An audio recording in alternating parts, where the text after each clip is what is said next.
Panginoon, sa makabuluhang araw na naman ang lumipas.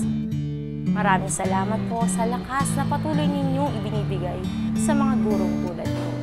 Sa pagpapatuloy ng aking buhay bilang guro, tulutan mong ako'y maging sapat para sa aking mga estudyante. Tuwing haharap ako sa kanila, gawin mo akong matatag, mabuti, matapat at mapagmahal.